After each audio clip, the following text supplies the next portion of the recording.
quickly as possible in an effort to intercept that vessel. The team kicks into action and goes in hot pursuit of the target. A mile from base, Charles makes visual contact with the boat. The smugglers panic and try to escape. The police give chase and head them off. Charles is taking no risks.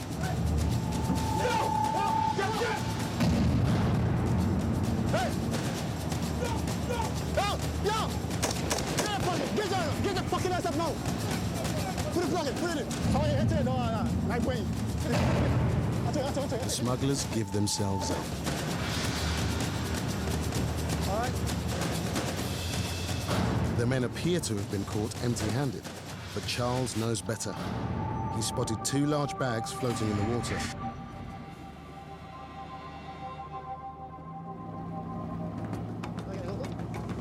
Without the evidence, the police know they have nothing. But there's a storm brewing, and the sea's getting choppy. The bags could sink at any moment.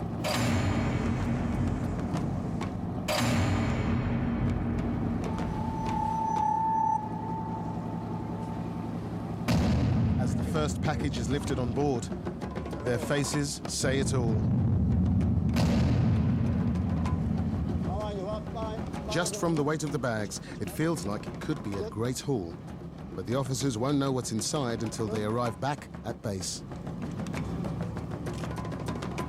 We're not sure what the contents are, but we obviously look suspicious. The characters involved obviously do look suspicious. With the bags retrieved from the sea and the smugglers' boat commandeered, they head for shelter. By the look of things, the smugglers aren't holding out much hope.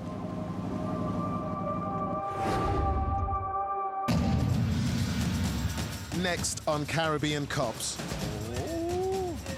The bicycle beach patrol officers get hands-on in Tobago. You get nothing, huh? You get nothing. A downtown shootout in Trinidad ends in murder.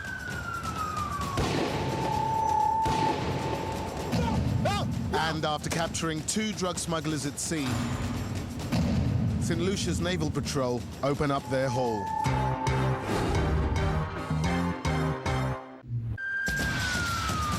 Coming up on Caribbean Cops, a shotgun shootout leaves 1 dead in Trinidad.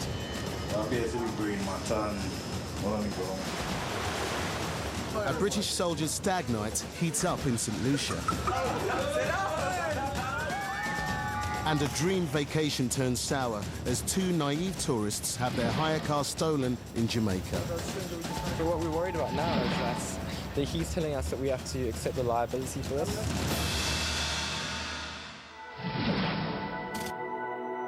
Dawn is breaking over the island of Tobago. It's one of the more exclusive Caribbean islands.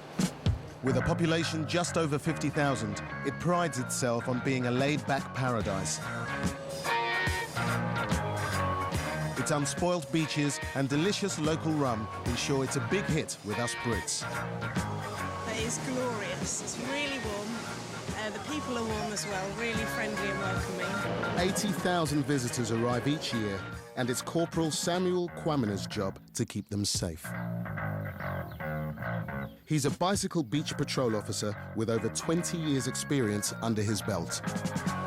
Every day you meet people from different parts of the world. Part of our patrol here is making them feel safe on the beach, you know, just creating a police presence, just walking on the sand, saying how they do. You enjoying the holiday?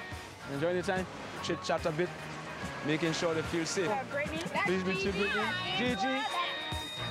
A regular Baptist churchgoer, Samuels is a God-fearing man, but he's also dedicated to his duties. Whoa. I enjoy this part of the job, you know. This is a really nice part of the job, you know. Having the nice ladies around here in Storby, it's great. Oh. So it's a great job. I think it's the best job in the world. Morning, darling.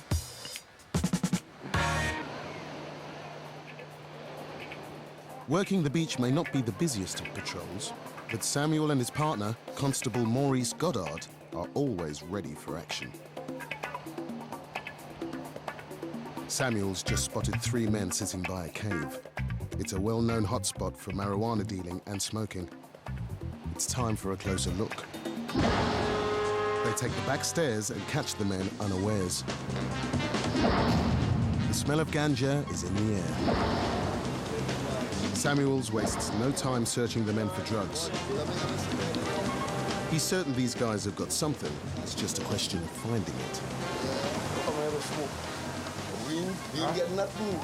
We ain't getting nothing. The officers might be able to smell weed, but laying their hands on it is another matter. Unfortunately, we didn't find it. Probably they were smoking it before, and when they saw us coming, they probably, got rid of it. They're lucky this time. Unperturbed by the bust that never was, they head back into action.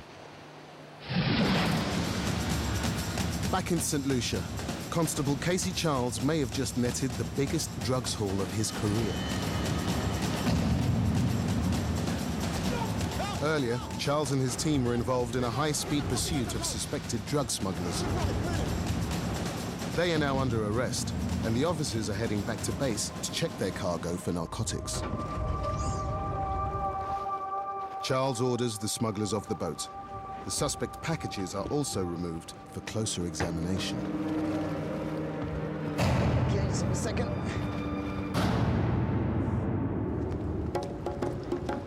With the haul laid out before him, Constable Charles is running on a high.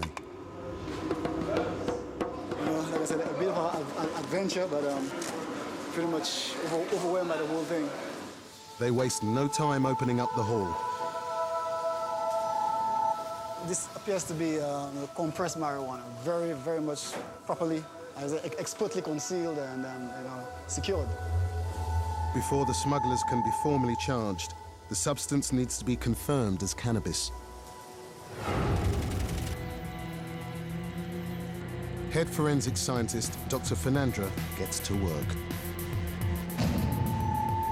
We would extract the active ingredient, which is THC in cannabis. We'd extract it from the material and spot it onto the plate.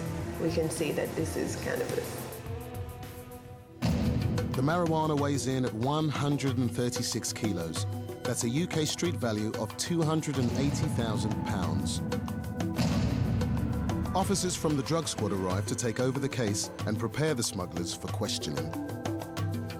We will interview them if necessary through the correct procedure, and which will be followed by them being charged for various offences, which may include possession of controlled drugs and maybe possession of controlled drugs with intent to supply.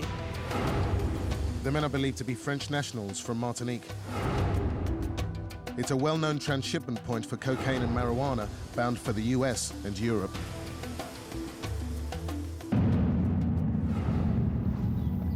The smugglers have been caught red-handed. It looks like a lengthy prison sentence awaits them.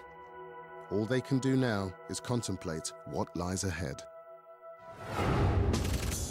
Over in Rodney Bay, British soldier Michael Lee, recently back from active service in Iraq, is enjoying a well-deserved break with his friends. But he's just about to sign up for another tour of duty. He's getting married.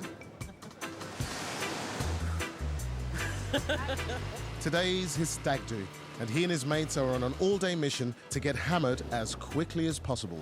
Okay, guys, have a good time. See you later. Behave yourself. See you later. Michael's mum and fiancé head off for a day of pampering at the local beauty spa, leaving the boys to take to the high seas for a spot of fishing. Money's on Michael maybe getting a bit seasick, but I do know one thing, they're not going to catch any fish. The 3 army boys quickly find the booze, if not their sea legs. I hate it. Go back. I want to go get my nails done. We've got 3 hours left, yeah? With Dutch courage flowing, the groom and his mates are just warming up.